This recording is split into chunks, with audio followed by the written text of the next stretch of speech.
حضرت سہل بن سعد رضی اللہ عنہ روایت کرتے ہیں کہ رسول کریم صلی اللہ علیہ وسلم بنی عمر بن عوف کے لوگوں میں صلح کرانے کے لیے گئے کہ نماز کا وقت آ گیا۔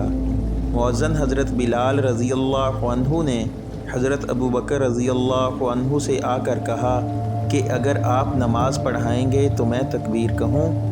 حضرت ابوبکر رضی اللہ عنہ نے فرمایا کہ ہاں۔ چنانچہ حضرت ابوبکر رضی اللہ عنہ نے نماز شروع کر دی۔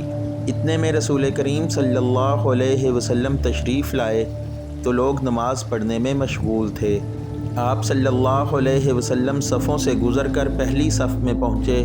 لوگوں نے ایک ہاتھ کو دوسرے پر مارا تاکہ حضرت ابوبکر رضی اللہ عنہ حضور صلی اللہ علیہ وسلم کی آمد پر آگاہ ہو جائیں، لیکن حضرت ابوبکر رضی اللہ عنہ نماز میں کسی طرف توجہ نہیں دیتے تھے۔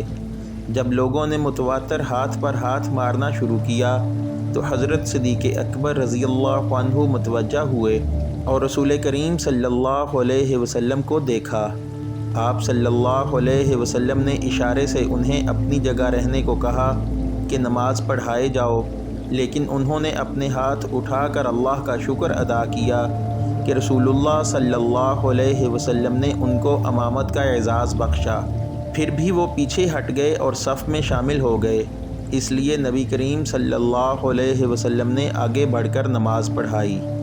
نماز سے فارغ ہو کر آپ صلی اللہ علیہ وسلم نے فرمایا، اے ابوبکر، جب میں نے آپ کو حکم دے دیا تھا تو آپ ثابت قدم کیوں نہ رہے؟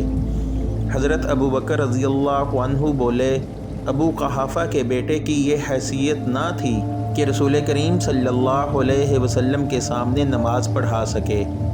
پھر رسول اللہ صلی اللہ علیہ وسلم نے لوگوں کو خطاب کرتے ہوئے فرمایا، عجیب بات ہے، میں نے دیکھا کہ تم لوگ بکثرت تالیاں بجا رہے تھے۔